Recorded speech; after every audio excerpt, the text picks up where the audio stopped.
May Toyota Altis nga dito. Pagkatapos palitan ng battery, ayaw nang gumana ng windshield niya sa passenger. Pero itong isa na to, nagawa ko na to kaya bumababa na. Madali lang naman gawin to. Yung nasa likod na lang ang papaganahin natin. Tingnan nyo kung paano ko gawin. Madali lang. Yun na nga yung isa na yun, nagawa ko na rin yan sa kaliwa. Ito na lang isa sa kanan.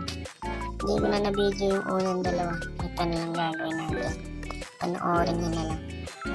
Tingnan nyo nga at siniswitch ko pa dyan kung gagana talaga siya o hindi.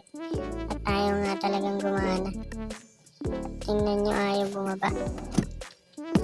Kaya gagawin natin dyan. Puntahan natin mismo dun sa switch niya. Yan ang gagawin natin. I-ano mo lang siya. Itaas baba mo lang siya mismo dyan sa kanyang switch. Ayan na nga. Baba mo siya ng mga kahit 3 seconds. Katapos na, ibaba mo ulit siya 3 seconds. 3 to 5 seconds pwede na yun. Pagkatapos mo magawa yun ng 3 beses, bumalik ka na dun sa driver side, sa main switch. Tapos dun mo na siya ulit subukan. Yun na nga, tapos na, bumalik na tayo sa driver side. Tapos subukan natin yung gagana yung ginawa natin. Eto na nga, yung subukan na natin.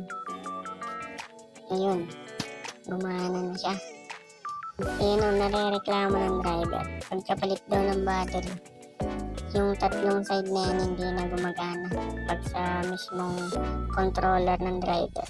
Ang VIP kasi itong unit na to, kaya kailangan yung driver mismong magpababa ng windshield ng passenger niya o ng sakay niya para hindi na akaya sa VIP customer natin.